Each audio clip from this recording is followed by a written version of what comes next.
Welcome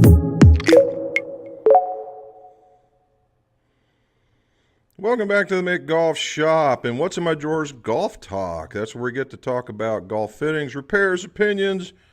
What else do we want to talk about in golf equipment? Why not? I'll check. Yep, we're still working. And it's called What's in Your Drawers because old club makers and club fitters like me have a lot of stuff in their drawers, and they like to talk about it as far as from a historical point of view. And I mean the golf equipment. So, as we normally do, we talk about the golf that was played over the weekend, the stuff that I've done through the week, the stuff I'm getting ready to go do, and then we will start talking about some golf. So, or golf stuff, answer some golf questions. We had a truckload of golf played over the weekend, didn't we? It has been absolutely crazy. And I'm waiting for the phone to load here a little bit, and for some reason it's being silly. Here we go. So let's start with the ladies first, right?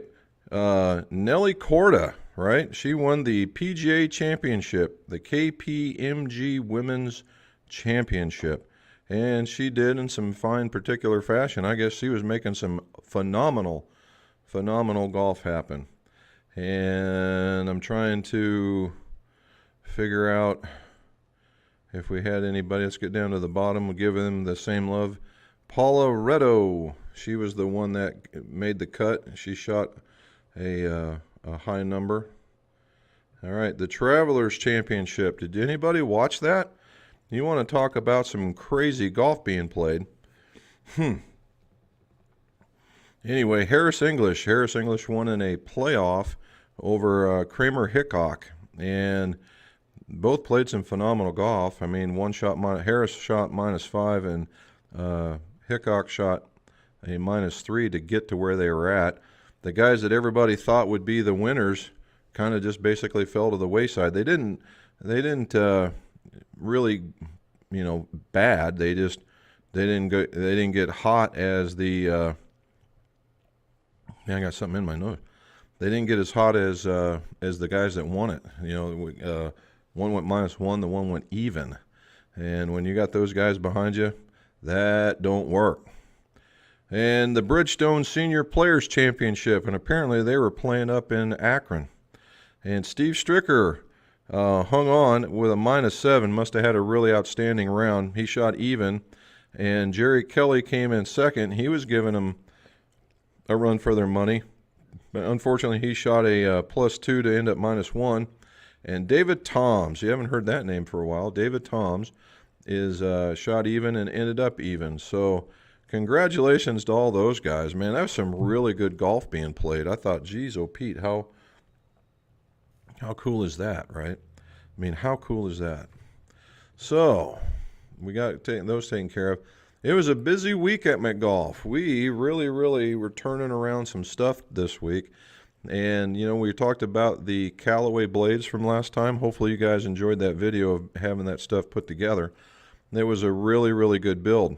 Now, this week, I showed you what we were doing, but we put together some Wilson staffs. Those things are some phenomenally cool looking clubs.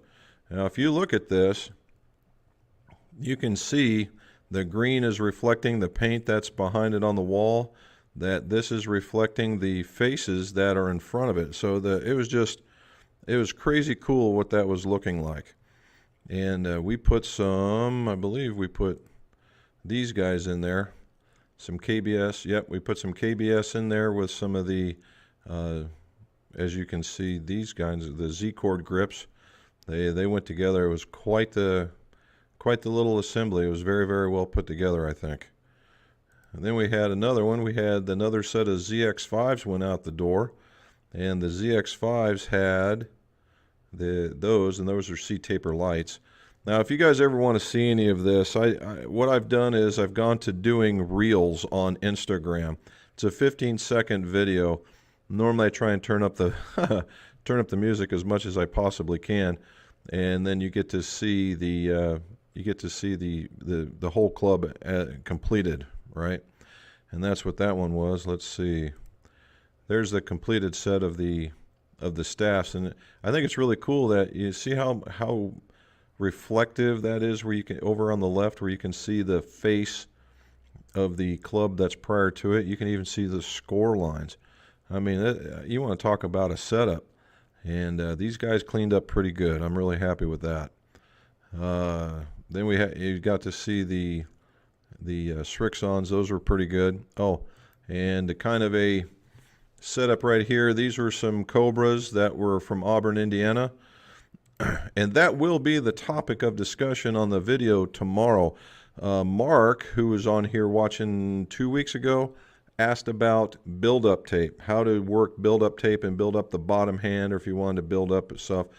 And then this was a set sent to me from Auburn, Indiana. And any guys that are car nuts know that Auburn, Indiana is known for some really cool cars. And they had they have a rib, and he said some of the guys were having troubles installing the rib properly. So we talk about installing a grip with a rib. We talk about installing grips with the build-up tape and how to make it so it feels round. Okay, so that feels round, and we're doing that. Just for a little bit of fun, I was out on the golf course and I saw a nice opportunity, saw a reflection in the club, and I thought, well, hey, let's try that out. And from a golfing perspective, my driver left me for a solid 2 rounds of golf. And until yesterday, I was out with my dad, and we got out there, and he couldn't figure out. I was hooking everything, and I am not a hooking golfer at all. And it was just amazing how we got out there and it was hooking.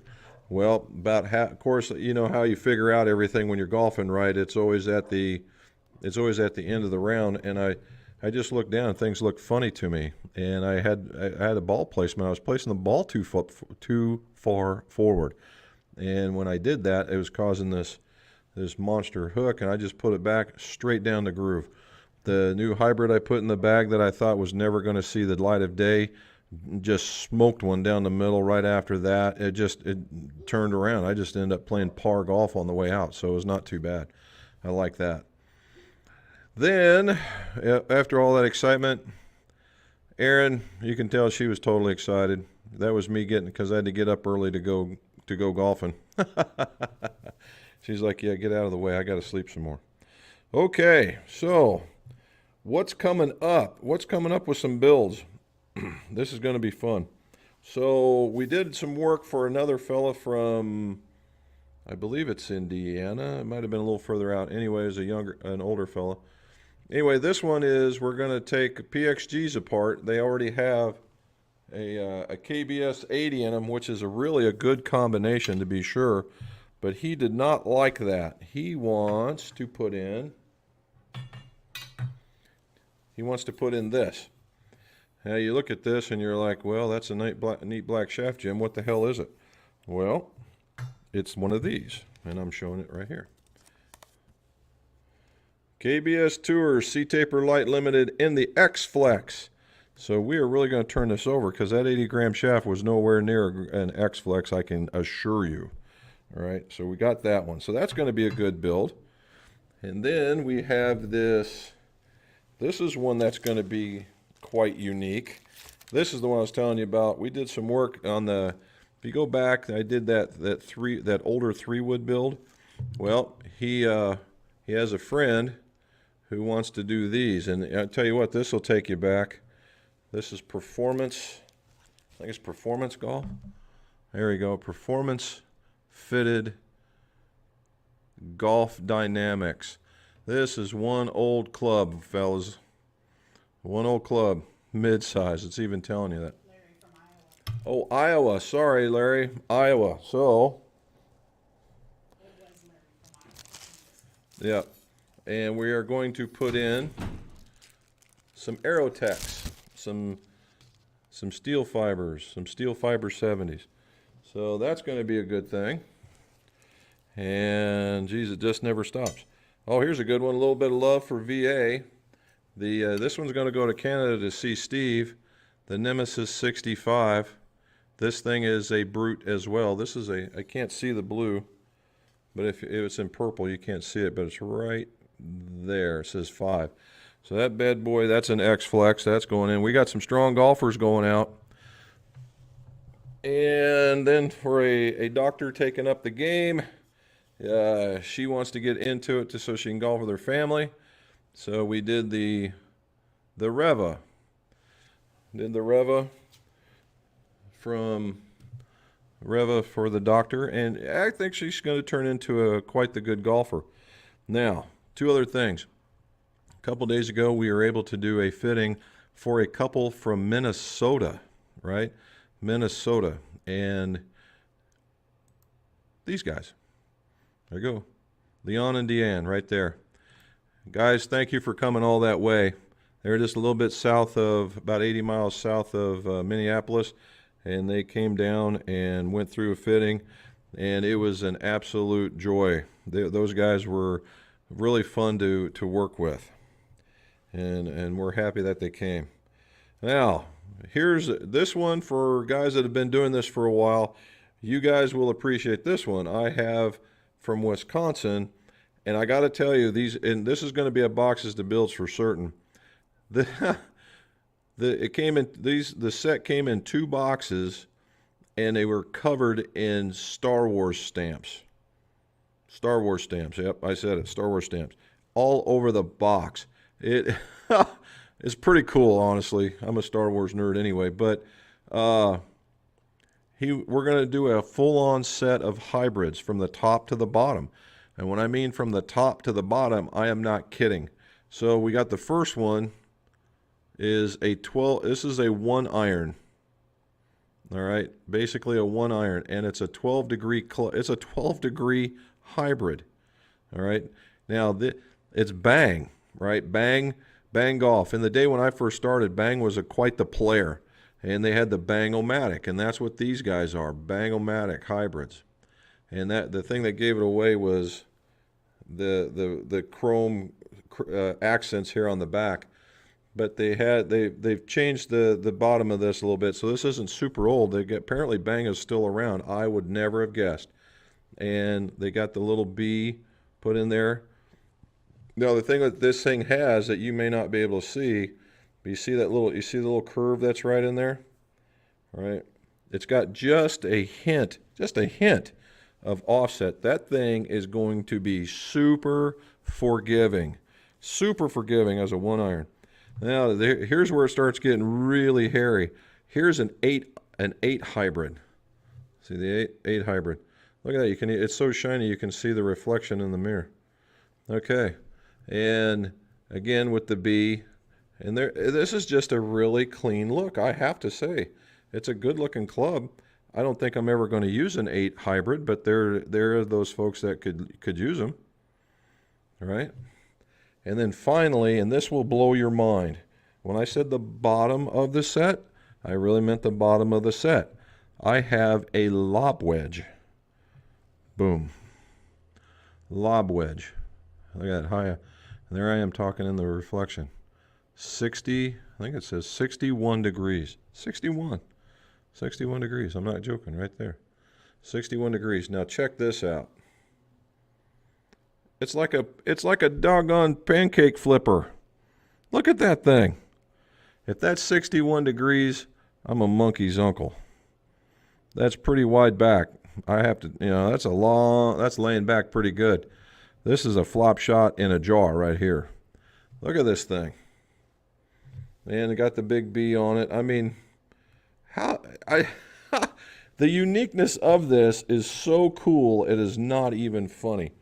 It's not even funny. And Acra's going to love me for this one because we're going to put in the Acra shaft. The Ice Series is going to get some 60s. The blue is going to look really good with this. A blue accent. The blue is going to look really good with the blue. And we've got some white grips that are going to go on them. So this is going to look pretty stellar, right? It's going to be kind of odd to see that because you don't necessarily see it all the way down. A lot of the OEMs will go as low as the 8 iron, but nobody's really progressed that far. So this will be interesting. I'd really like to hear back from him after we build him to see what he does with them. Okay. Well, I think I've bored you enough on that one. Let's go and talk golf. Let's go talk some golf. Let's get to the top here. And we go all the way to the top. Here we go. Matt was first on. Matt came down to visit, and he wanted a 3 hybrid, and Mrs. McGolf dug one up. I believe it was our last demo, so he could have one. And he has the 4 and the 5 and wanted the 3. And we reshafted it, cleaned it up real good, and put it in his bag. And he says it's working. For a guy that's going to shoot a 69 and a 73, I guess so. So well done, sir. Well done. And then the other one is describe the toughest part of the job at McGolf. And right now, I tell you what, if Mrs. McGolf wasn't here, there is no way I would be able to stay organized. She takes care of all the stuff that comes in. She puts them together with rubber bands and Post-it notes and tells me what to do, and then lays down the stuff in front of me and keeps me going. That, it's building the clubs is the easy part. It's all the other stuff when you're talking about running a business. Okay, any of you guys that have your own business will understand. It doesn't matter if you're making widgets, medical supplies, golf clubs. It doesn't matter. That they're in order to ensure that you stay up with everything, and you got to get a really good team behind you. And as a mom and pop shop, and it's really hard to do that. So you become jack of all trades, master of none. And like right now, if you guys try to go to my website, you won't find it because of some interaction I had with the provider. Put an old website that I had on it, and it got hacked almost immediately. And for some reason, I can't get the thing off. So now that's more conversations, more time away from doing this in order to make that happen. So it's those kinds of things. So that's what it is. It's the things that don't have anything to do with the stuff that you like doing. It's all the stuff you don't like doing. All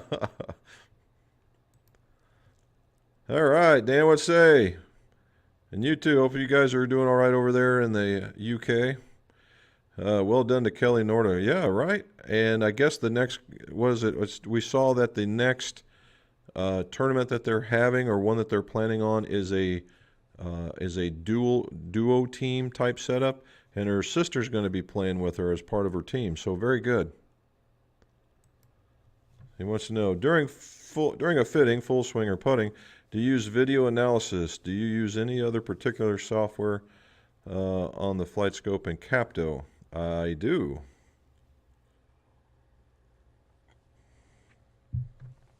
I use a video that's Huddle Technique. Now, is it an analysis? No, it is a video program that I can slow things down so I can see what people are doing. Now, their video can be very, very helpful, and it can be very, very detrimental because you see things in slow motion, and yes, and they do help, but if you these release points and all these things that have to be, no. You're looking at your general concepts for where a person releases, transitions, that kind of thing. You're not, and to get them down to a certain minute in an hour on a clock or something like that, I think you can go south when it comes to the types of fittings or even instruction that you can do. It's good to know really close to where you're at, yeah, but to that extent, unless you're getting paid, probably not, right? Just probably not. And it just sucks all the fun out of it, right? And I don't mean fun as like going around ha ha ha. I mean fun as enjoying golf, right? Some people enjoy golf by shooting lower scores. Some enjoy golf by being with their friends and enjoying the outside, whatever that is for you. But I do use that video analysis. Now, FlightScope does have an app that you can use cameras. And you need a particular kind of FlightScope, which I just now have, and it's in as a loaner, and I plan on trying to use it. And what I can do is it'll put up the swing on one side and all the data on the other, and I'm going to give that a go. Charles, hello, sir. We're still powering through them. And that's Dalmore this time around. Mr. Willard, how are you, sir? There's Type R. We were just talking. I just showed that to you. Ha ha ha! Good, good, good. That's what we were looking for. So, Type R Golf. This is the gentleman that sent me the grips that had the ribs in them.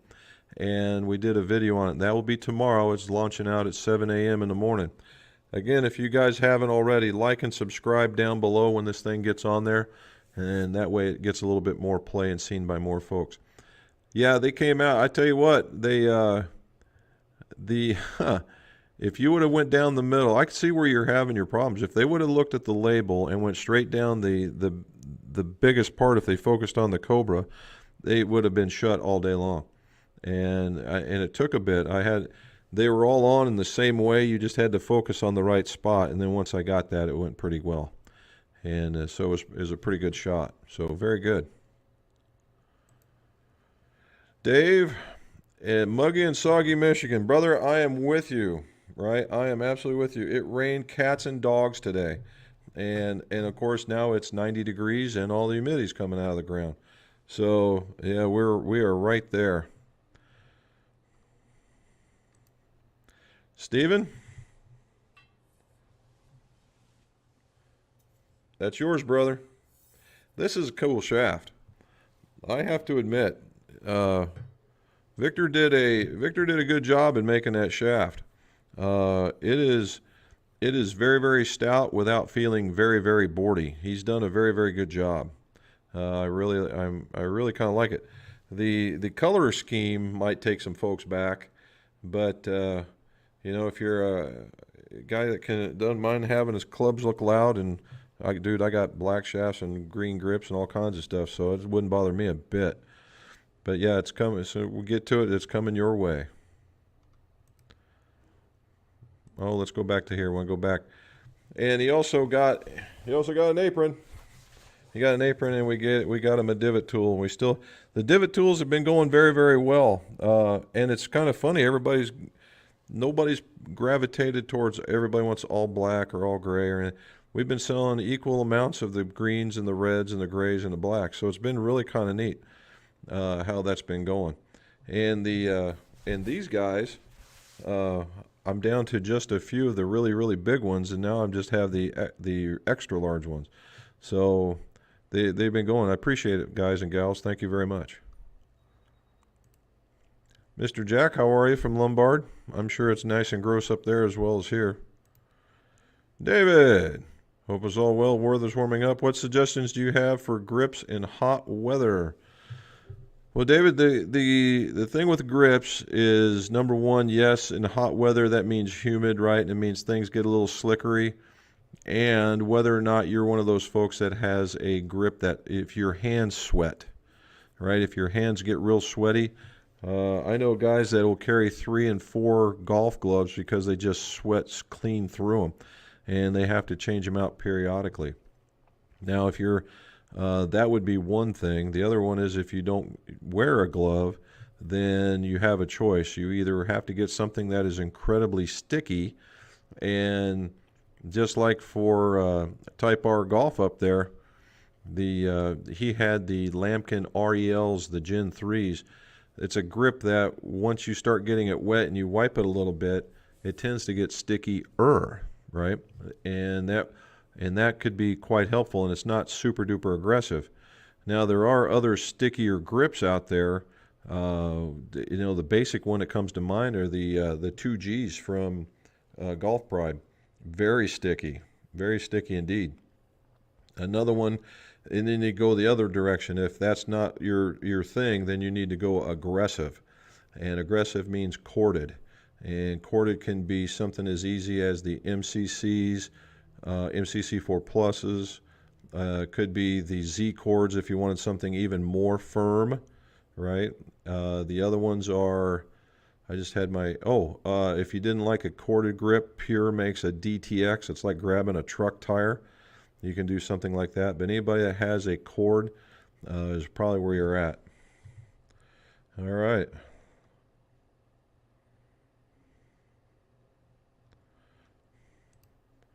Mr. Dave, how many times can you remove and install a driver shaft adapter? Is there too many times or number? Not really. What'll happen, Dave, is that most adapters are made out of aluminum. Okay, aluminum. And what that means is, and I typically have one laying around here. Not today. Oh wait, maybe I do. Hold on. I do. Haha. Okay, so this is one I have for my fitting, but that's an adapter. All right, and that black is a coating. It's, you know, the best way to describe it. It's a coating that goes on there.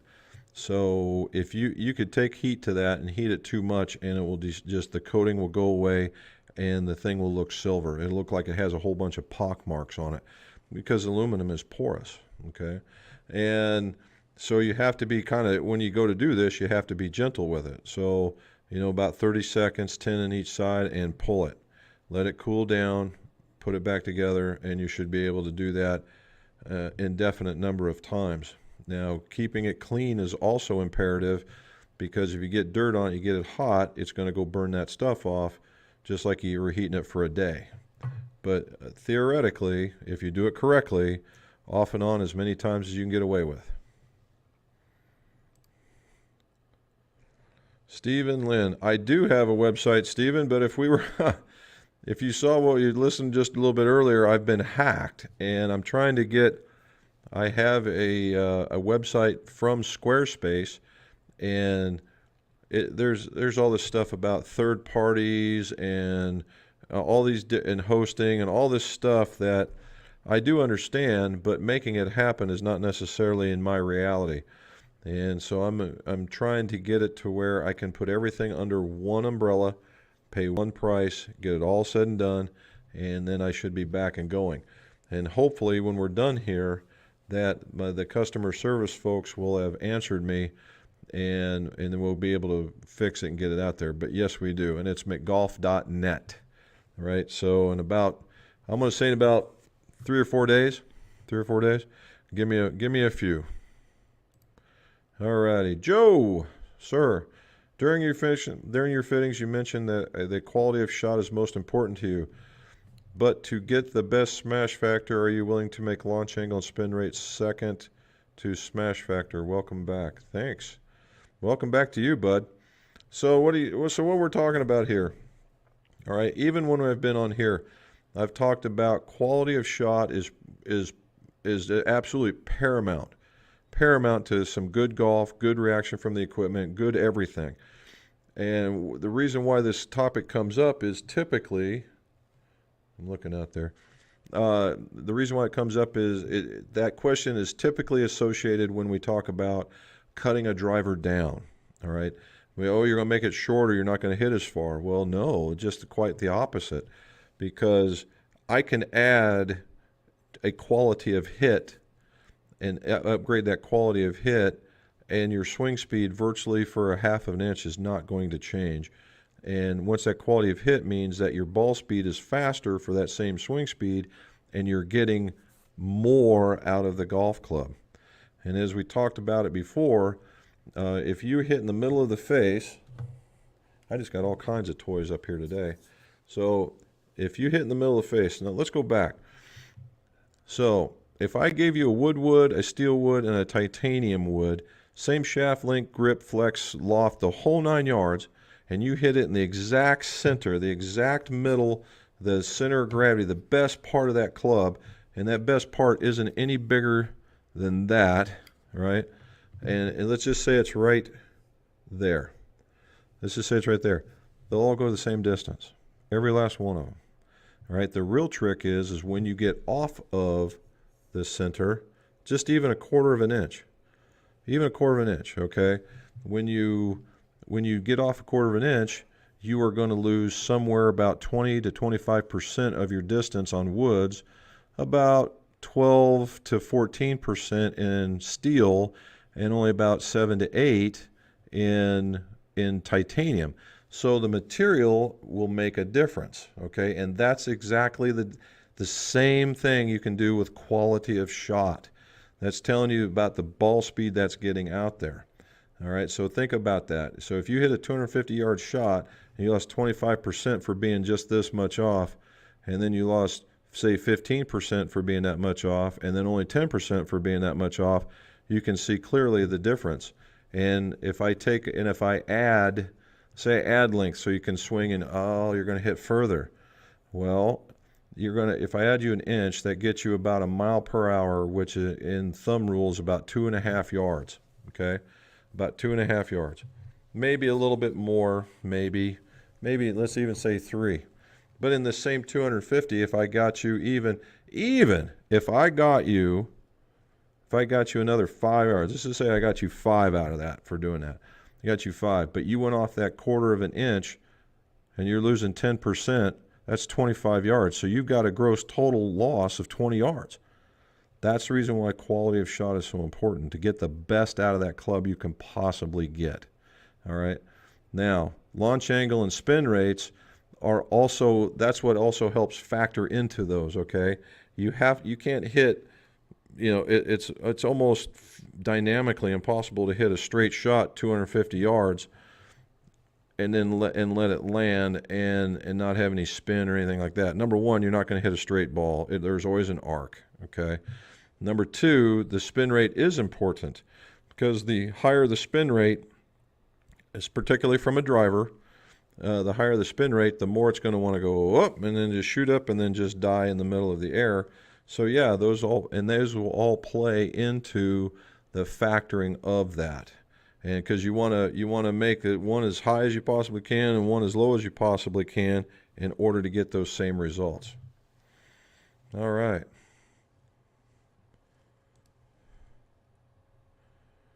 All righty. Here we go. Mr. Jerry, and on Facebook, thank you, sir.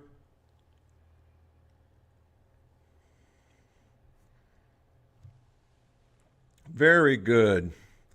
Very good. The Callaway Maverick has been I will say, if any of you out there are just looking for plain unadulterated distance and you want to hit your 7-iron or your 8-iron further than your buddy, or as far as you possibly can, that's probably one of the clubs you're going to want to look for. Now, keep in mind, it's going to have a generous amount of offset on it, and it's going to make you pull the ball if you're that kind of person. But they are very, very strong lofted, but the tech that goes in it allows you to still get the types of flights that you would get from that particular iron. You just hit it further. And they're crazy long, right? They are crazy long. And they feel pretty good, too. They feel pretty good. And apparently that's what we're finding out with Jerry. So good for you, Jerry. Thank you so very much. There's Mike from Buffalo. So what's the rounds, bud? I want to hear. We got any scores, any rounds, any testing, any data? What's going on? We're going to see on TV soon. How's that going to work? John, what's going on? Wet South Carolina, huh? We'll be down there in September. We're going to see Myrtle Beach, and we're going to be down there 7 days, I think, and I got 6 days of golf scheduled with my buddy Bob. The wives have been very, very generous in allowing us to go. But we get up early, we get our round in, and we get back, and we get to see what kind of trouble they were getting into. So I'm trying to figure out one day if we ever get a replay on that. We're going to try out. I'm looking over to see if she's heard that yet or not. It's coming. There we go. David Rogers, don't leave your clubs in the trunk of the car. No, is it bad for the epoxy? It's not good for the grips either. That is true. Did I miss something?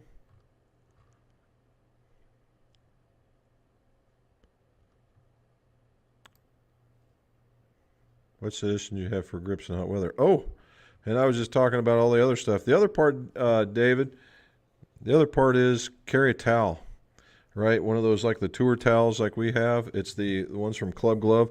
They've got that microfiber on them. And the microfiber is extraordinarily absorbent. And that's what you want to go. And that way you can wipe it off and it'll keep you clean. And in fact, what a lot of people will do is they'll dip half of it in a cool water and just wring it out so that it's just barely wet, and that way you can wipe off any of the dirt and then dry it off. And man, it's a whole different grip. Do I have a website to buy gear? No, I don't. I have we have honestly, the only thing that we sell outright, Stefan, is the divot tools and the aprons and the towels. The rest of it is something you call into the shop, and we talk to you about about getting you the right stuff, because we just don't want to. We want to make sure that you're getting what you really want, and that's where discussions come in. A lot of these guys that you're seeing that I'm talking about have gone through that same thing, so I would suggest giving a call. All right, Dave wants to know, what are your thoughts on having all the same grips or different grips on different clubs, e.g. driver, woods, wedges? Thanks. David, personally, I like the same grip. Okay, I am a same grip kind of guy. However, there are a few circumstances in which I would change. And that's because of all the testing I've done. I've become a little bit more open to this kind of stuff, right? And it would be my personal opinion and mine alone that if I was having a driver, quite possibly a fairway wood, maybe the hybrids, that I would use a grip that had an align on it. Then that gives me an idea where my fingers have to set and my face needs to be in order to hit a longer club. And then from there down, I would use a different grip that did not have an align on it, so I could hood one, lag one, open one, that kind of thing, and use that all the way down. And then into the putter, obviously, that's going to be different. But I would worst case scenario, I'd only split it. It'd be one at one case and one at the other. However, if I was to be asked, honestly, I'd have them all the same. All right, Lorinda, I knew this one was coming. I was just wondering when you're going to ask. All right, what shaft to put in the Affinity Hot Shot Fairway Metal Wood? Are these similar to the Utility Iron Hybrid or Metal Wood? Think about a Kinetics hybrid shaft, but wasn't sure.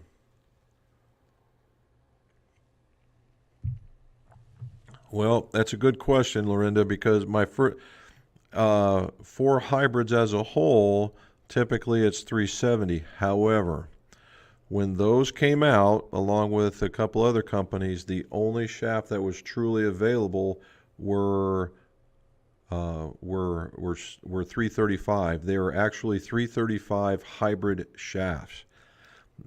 I don't think they make those anymore, and I would check. But the thing I would do first, since you're doing the tinkering, is I'd take it apart, right?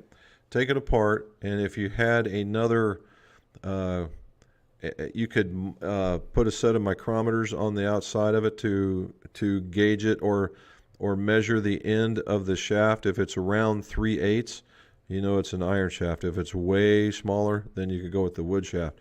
The other thing is, take it out. If you have a spare steel shaft running around, iron shaft, and it won't go in, then you need the other one. That's just kind of a dummy trick. Now, what I would also, if you're going to keep doing this, and I use mine all the time, and it is get you a shaft and hosel gauge, right? Shaft and hosel gauge. When mine were being made, they came in a block this long, and they had all the holes in the shafts.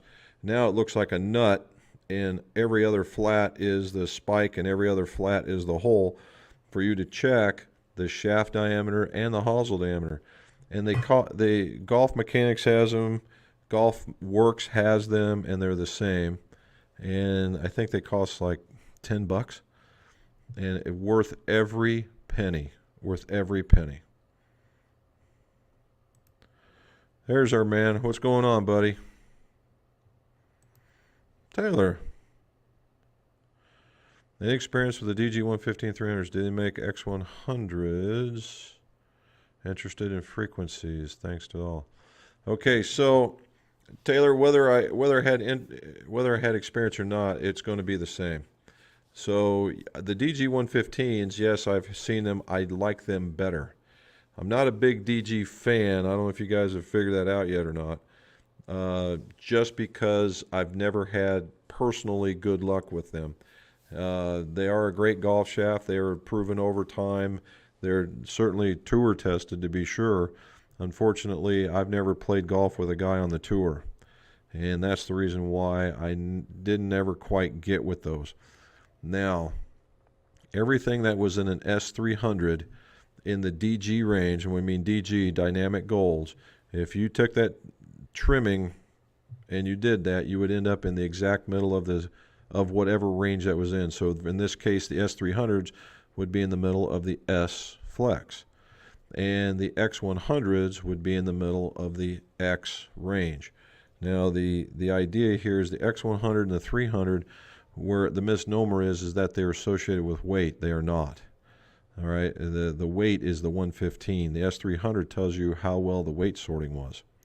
And if they have an S, I would most certainly think that they have an X, because it's only a few grams off the 120.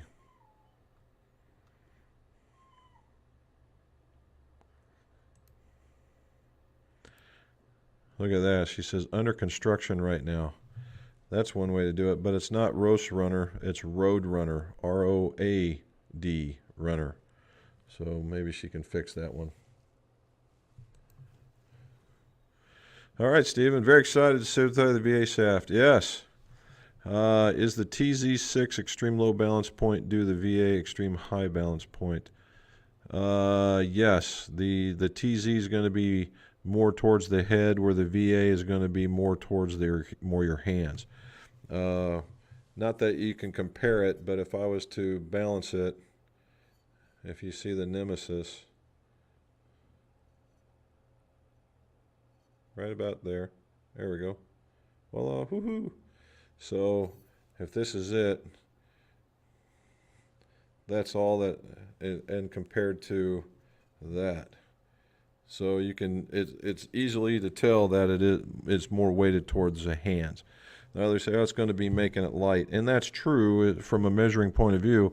It will be lighter, but it won't be, but a lot of what it is, the change is that the weight is in your hands now. That's the difference. Oh. Whoa, look at all this. I got a whole bunch in here. All right. I thought I was almost done. John Wiedner, hi from Columbus. Are you able to get FX putter shafts in custom colors? I most certainly am. You tell me what size and what color you want, and we can hook you right up. Not a problem. Sonny V, what do you say, sir? Lefty power, that's a fact. Made a hole-in-one last week. Well done, dude. I am still looking for mine. Home course is Iroquois, Ontario. See, I even got that right. Iroquois, right?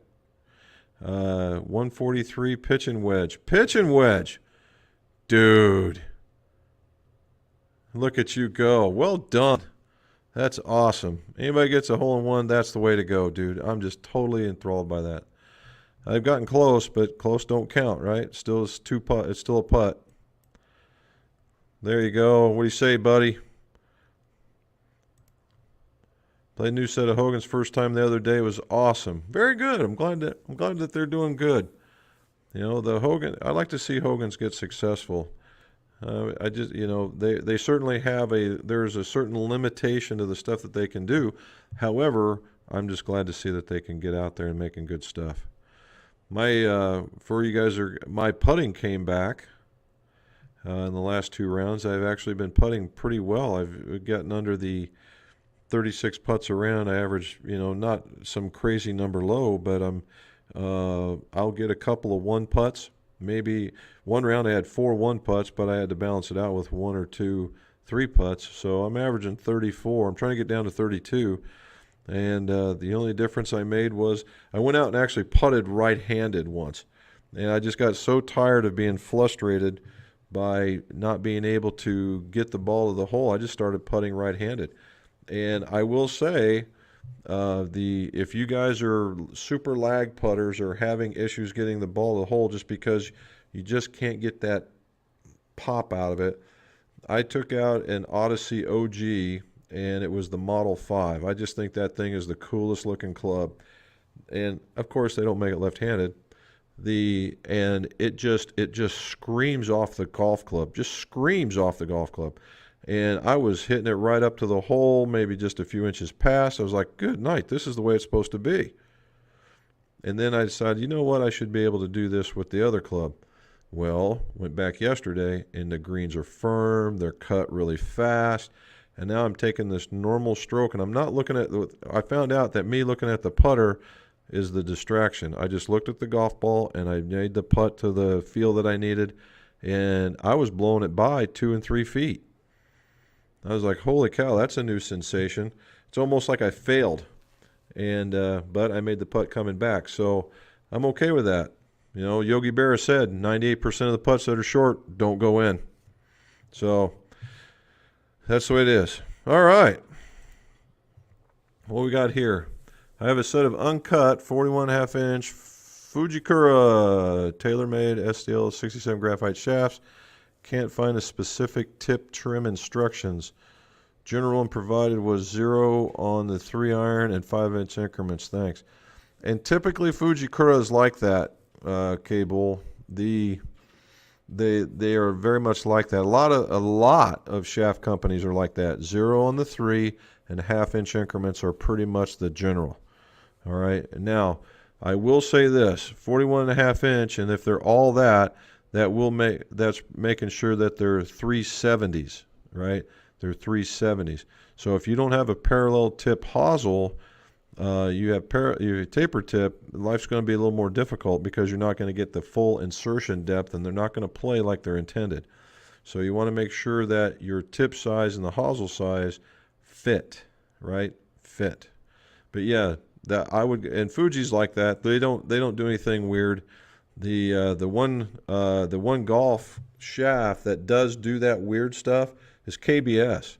They do stuff like 11/16 and 5/8 and all that other stuff, where everybody else runs on the 1/2 inch. So yeah, what you found was good.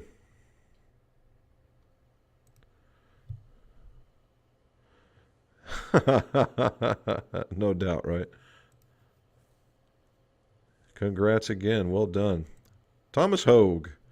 Found out my swing speed is 115. Woo! 115. You go, boy. All right. Just bought a 78-gram extra stiff hazardous yellow and had a stiff 60-gram. I'm wondering how much difference it's going to make. Quite a bit, man. Quite a bit. So, if I understand this correctly, so 115, you're basically in the middle of the X-Flex range if you swing normal. If you're an aggressive person, you're going to like the heavier weight. All right, 78, close enough to 80. When you cut it down, it might be 75, something along that line. So it's slightly heavier. They do make extra stiff shafts in 60, so if you liked the 60 gram, this is going to feel heavier. And you're going to think, wow, I'm slowing my swing speed down. Maybe, maybe not. But if you're an aggressive guy, you are going to love this. Because as you pull the club back and you get to here, not like that, but if you get to here, and you will find the club and you will probably hit the ball better.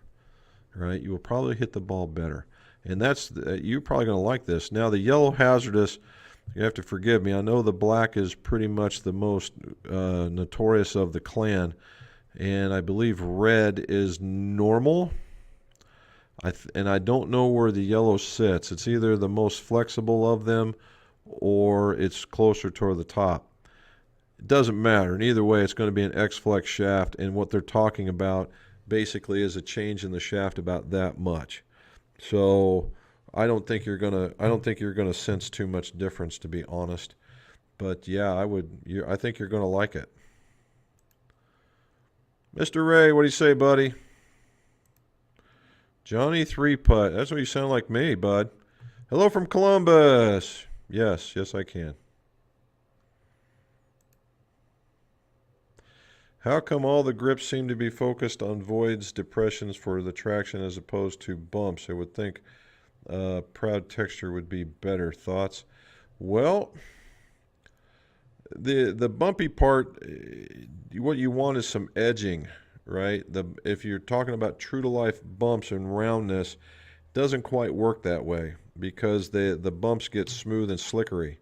However, you're correct in texture, right? So the one that's been the most popular, and that's on this guy from PXG, is that, right? And all that is, it's basically this was solid rubber, and all they did was cut out a bunch of holes in order to give you something to grip on.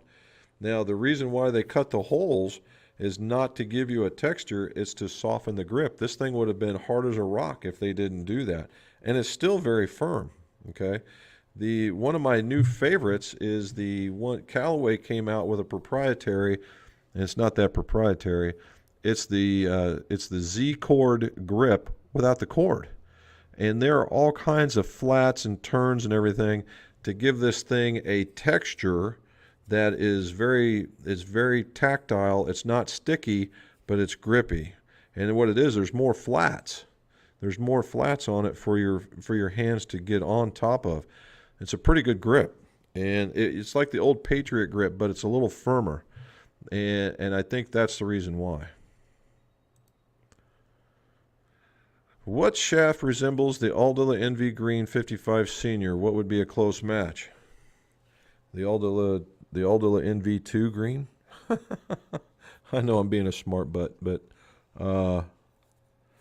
okay, so the Aldila NV Green, they're all green. All the Aldila NVs were green.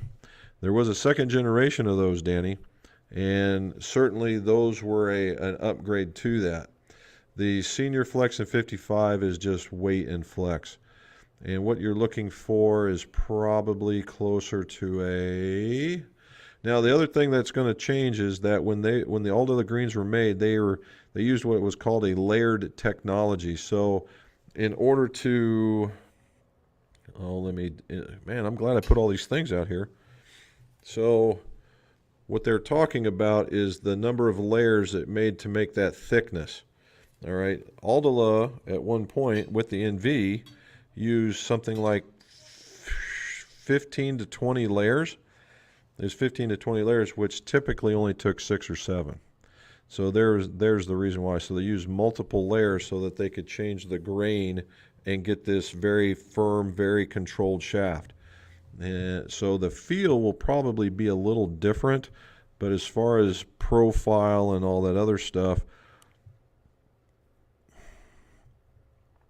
I would probably consider the UST V2. Yeah, that'd be pretty close. The UST V2 in that 50 gram range, and what they would have is they're using M's, I think. No, they use F2, and that would you'd probably really like that one. Alrighty, so here we go. Scotty D's broken door hinges. Wow. Okay. Digging on the logo though. I'm looking at buying a set of Srixon XZ7s currently playing GT or stiff shafts.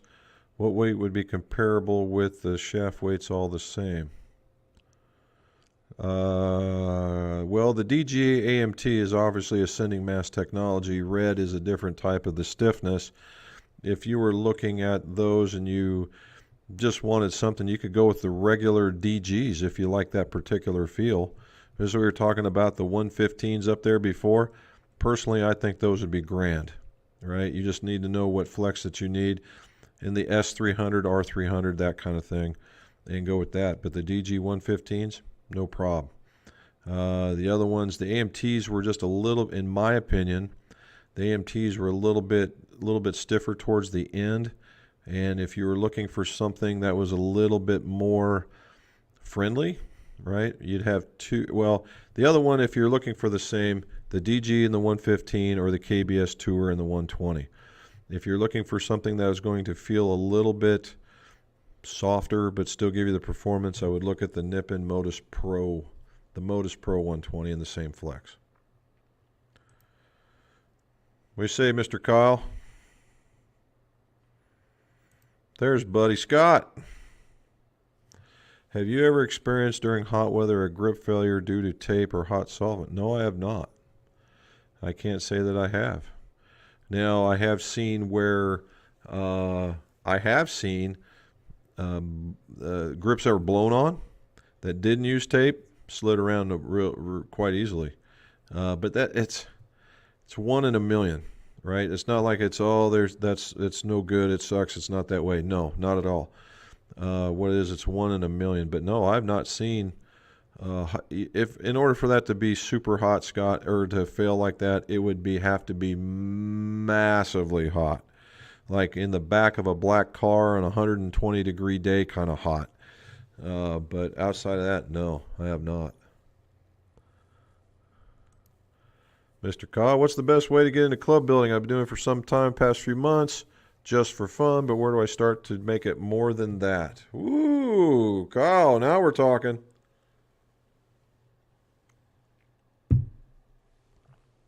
It would be my opinion that education is critical to doing a better job.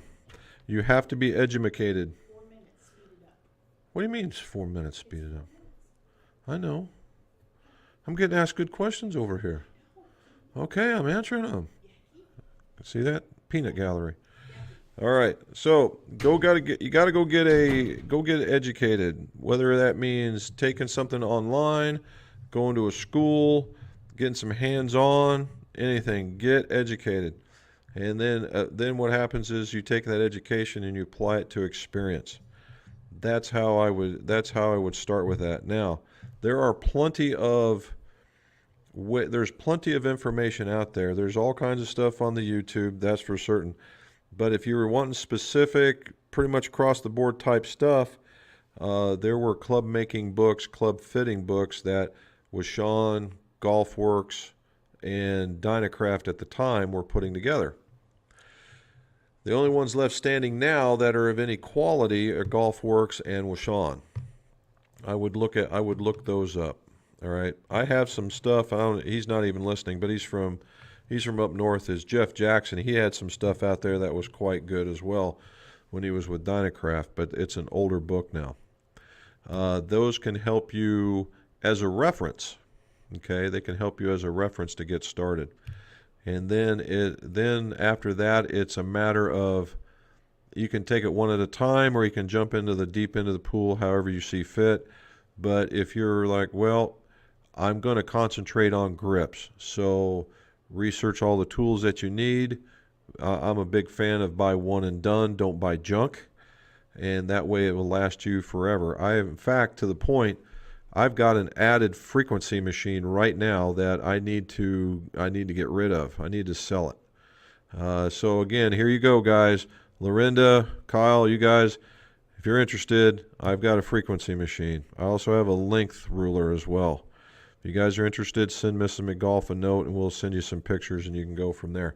And anybody else, right? Whoever, it's first come, first serve here. But then I would do that. And then what you would do is you would go and get the tools specific for the jobs that you want to do. The biggest mistake a lot of people make is they think they need all this really cool gear, and then they find out that they'll never do that particular job. So the jobs that you know that you are going to do quite a bit, research what it is, give the folks at Golfworks a call or Golf Mechanics and talk to them and ask them what some of the best ways to go. And these guys are more than forthcoming. And if they think that they're giving you a line of crap, then send me an email. And then I will let them know that you think you're sending them a line of crap, and I'll give you the answer.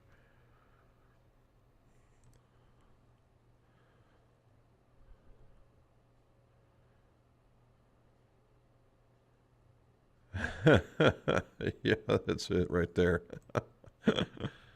John James, hi Robin. Was it Tubbsy Malone James? I'm back. All right. Glad to see you, buddy. Did they let you out of the house? All that COVID stuff over there? There we go. Half inch. That's what we're talking about. Mr. John. Uh-oh. There we go, John. We'll get you in there. Eddie, thank you, sir, very much. Eddie Nomadic. All right.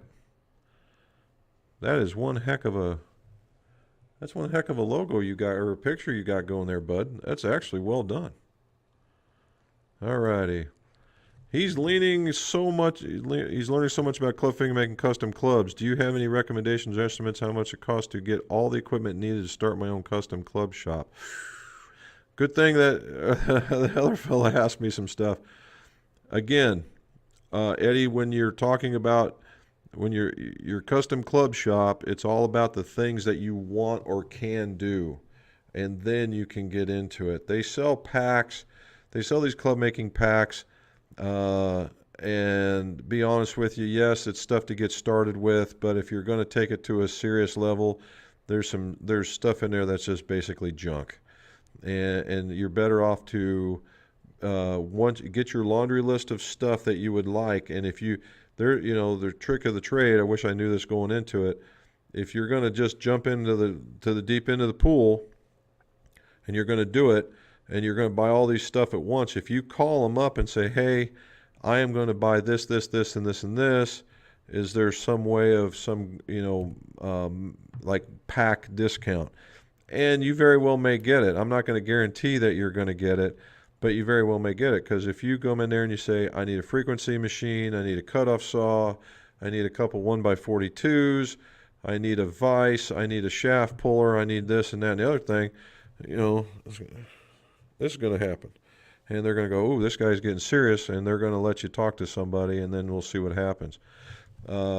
Same thing with, I would imagine Golf Mechanics would do the same thing. I can't attest to that, but I would think, both those folks are very good folks, so that's what it would be. But so I'll throw out some, and the Loft and Lie machines, those certainly you've got 2-3 choices tops. Mitchell is one, the True Blue is another, and these are both all-around machines. The other ones and I did a review on the putter machine, which I think is phenomenal. Golf Mechanics has one, and then Golf Works will have some offshoots of those. And it's all about what you think will fit your particular style. Not everybody does everything the same way, as you'll rapidly find out. Also, if you're looking, and both you guys, if you're looking at getting a little bit of a discount, if you join the ICG, right, which is the International Club Makers Guild, typically the sponsors offer discounts, and sometimes substantial, sometimes not. And Golf Mechanics, and I believe Golf Works is still part of that, so you could get away with that. I would look at International Club Makers Guild. What info is needed to fit a 12-year-old for clubs? Ooh, Gerald, 12-year-old. Well, Gerald, the thing is, there's two different at 12-year-old. It's a kind of a toss-up. If they're just getting started and they're trying to figure it out, basically a good height. We use US Kids for height, right? And that way you get into the right length of the club for them. If they're an accomplished golfer, they have what's called a tour line of the very same thing. If they're truly exceptional, we'll call it an elite level type stuff, then I would suggest actually going and get fit. But the stuff, like if you're doing it from a distance, you're going to want to know their height. They have the Florida ratio, which I don't even believe in, but height, swing speed, what's the 150-yard club, the kind of things that you're looking for, the size of the hands, what's the general shot miss. Those are some certain things I would look at.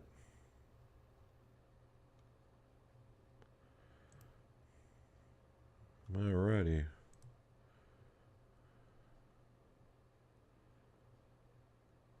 All right, very good. Well, look at that. Eddie throwing a buck. Well done. Thank you, sir. Oh, dude, that's It's easily 5 digits. Okay, if you're going into it and you're not messing around, easily 5 digits. Not very high in there, but quite a bit. Again, I'd check out that ICG. There's a truckload of information in there. Uh, it's basically tools, supplies, tools. The supplies, and what I mean by supplies, I mean ferrules, grips, glues, sandpapers, that kind of stuff. And then there's another form of supplies in the shafts, grips, heads. And honestly, I wouldn't carry too much. I would look at this, and that's fitting, and that's stuff I do. But I don't. I used to carry a ton of stock. That was a mistake because you can use everybody, the Golf Works and all the other the VA shafts and all that stuff to send you what you need. But and then the space, the benches, and the power and the vacuums and that kind of stuff. It can get way up in there. Hello from Syracuse. DCB showed up late last week. Extremely well this past weekend. My first Callaways. Peter, well done, sir. Glad to see that they showed up and that you like them. We're doing well with that. Jonathan Lease. Hello from Western Maryland. What do you say, sir? Was wondering your thoughts on a straight 4 degrees of loft. Straight 4 degrees of loft on irons. If you mean between the irons, that's a lot of cases that's typical, except for the very top and the very bottom. At the very top, it tends to stay at 3, and if you'll notice, even at woods, as they get longer, the distance between them gets shorter. And right around the 5, then it turns into 4 degrees, and then at the bottom in the wedges, 4 is a good number, but in reality anymore, it's become 5. But that's where we're at with that one. Western Maryland. Dude, used to live in Cape St. Clair, which is on the other side. Gibby Smalls. What's the best way to align shafts logo down after? What's the best way to align shafts logo down after assembly so that it's consistent, exact every time? How do you do it? I have to think about that one for a moment. Alrighty, there's a couple of shaft companies out there, Nippon or Nippon being one of them, that come with the shafts already marked. The other one would be how does that even happen? That if you get graphite and they look like this. Now, there's no way to get really a logo down kind of flavor on this, right? It's either you split it so it's down the middle, it looks like that, or you get something that looks like that. So it depends on what we're talking about. But what I will do, obviously, is I find the spine of the shaft and I try and orient that at 1 o'clock or at 12 o'clock. Now, if it turns out that the shaft is and the label are at 12 o'clock, it won't hurt to put it at 6. You'll get close to the same reaction, but it will still work out and get very, very very, very consistent as well. At least they will all fit the same. Now, if you're talking about shafts where they don't have logos and you're putting the band upside down, which I don't know why we would do that. But although KBS has a sticker, a lot of the stickers just go underneath the shaft. I assemble them just the same way, and I just put the shaft labels underneath. But if you're talking about putting the stickers on it, and what I do is I pick out of course I don't have anything that, so typically what you would see is a step, and I figure out whatever step I want, and then everyone gets it on the bottom side of that. The other one is, if it doesn't, it's smooth much like this one is, I will either, I will use my finger, and then I will stick the label on here and put it on, or I will use the label as these guys, like these guys here.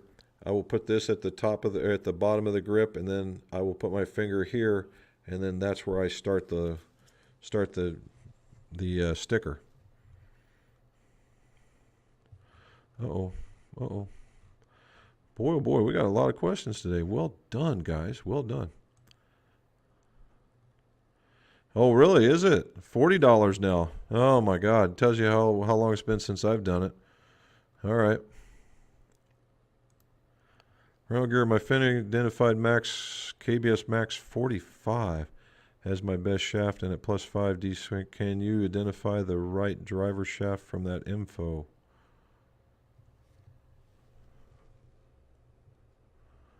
Well,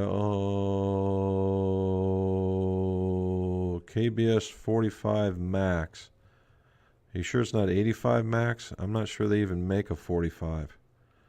But if it's an 85 Max, then what you're looking for probably is a lightweight, probably a 50 or even 40 gram shaft.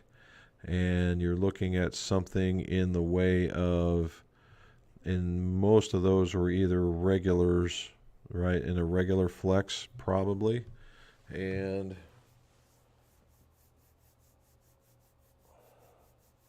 so there was the way that works is there's a couple. If you wanted to go really crazy top end, these guys. In fact, this very shaft in a regular or maybe even lighter flex. Because the reason why I say this is this comes in a 65. I believe they come in a 55, and the weight will be here in the hand, making the club feel lighter, which is kind of where this is going. And however, another one could be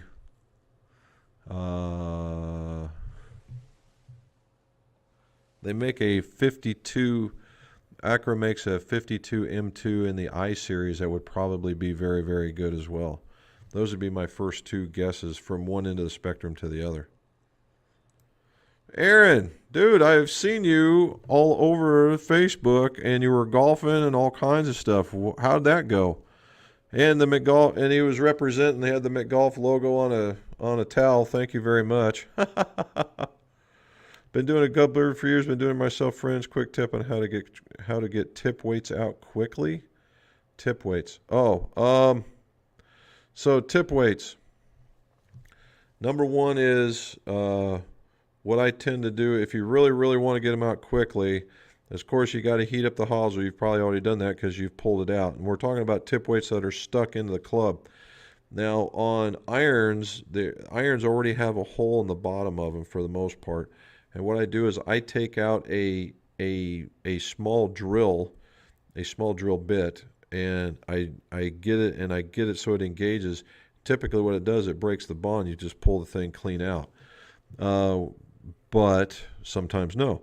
The other one is I take an AWL, after I get it nice and hot, inside and out, and then what I'll do is I will put the awl in and I will basically stir the thing around until the thing comes loose. That might take you a couple of minutes, and do that, and then tap down on it, and then it typically falls out, one of the two. Cut an old taper tip shaft about 3 to 4 inches. Use it like a drill bit. Heat up the friction. The shaft will remove it. Ah, there you go. That's kind of what we were talking about.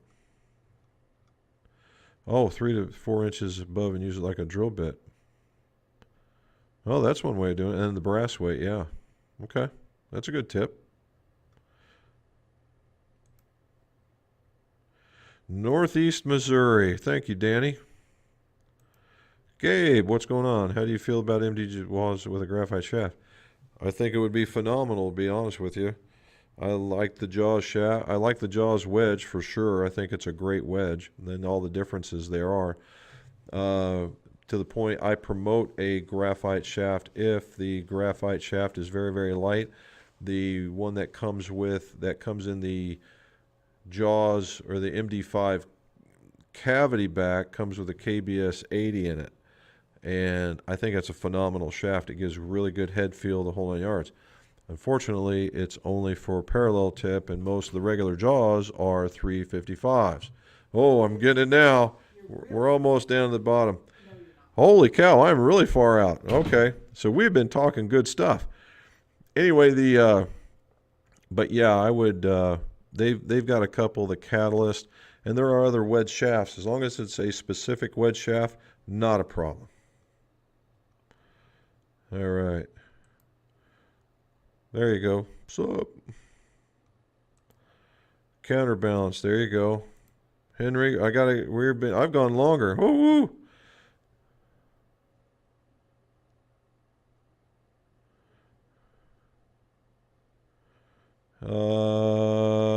Driving iron, 1 inch flattish. You're going to be up around there, 59, right around 58, Henry. Right around 58. Switch. Oh, Chris, really? So I'll probably have to change some of my bag setup to match it. Hopefully not. Wish me luck. All right, Chris. Now, I will say this. I've met this guy. All right, I've met the author of Stack and Tilt, and I've got a book with his signature on it somewhere. Okay, it's grand. When you do this, you become a phenomenal iron striker. And for all you guys under the age of 12, close your ears. But your driver swing goes to poop. All right, it is really, really hard to hit that. And everybody that was this guy's student developed some sort of back trouble. So you want to be very, very, very careful here. It's not, and the things that they tell you are 100%. Everything that they tell you is, I mean, to make you hit the ball better is there. But there was just something about it, and I'm not that swing guy, but all I know is what the results were. Now, what this did is this led me into finding out about kinesiology and that kind of stuff in order to see how things work out and how you hit the ball and that kind of stuff. And certainly I'm not going to tell you not to go do it. I'm just telling you what I've been told. And if you're talking about doing that for drivers, I would wait. If you're looking to make a swing change, Chris, I would look up Mike Malaska. Mike Malaska on YouTube and see if he does have something that he can see if he resonates with you. That's how I did it. Yeah, both Dynacraft was actually quite nice, to be honest with you. Both the Jeffs, right? It was both the Jeff shows. That was it. So there we go.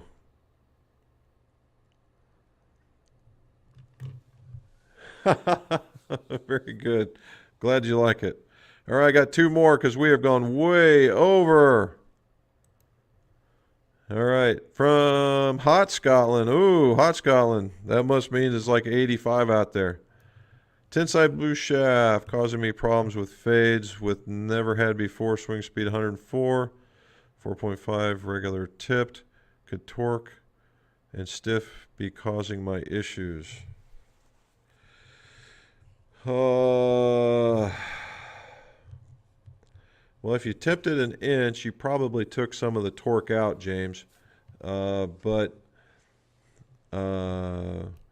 number one, when it's tipped an inch, I would also look at the length of the club first. If you've never had the issue before and it's the exact same length, then yeah, maybe.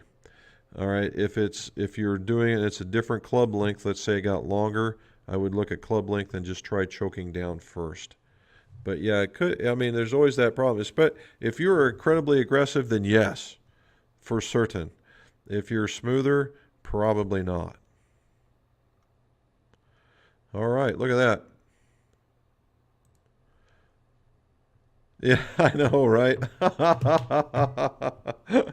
All right, guys.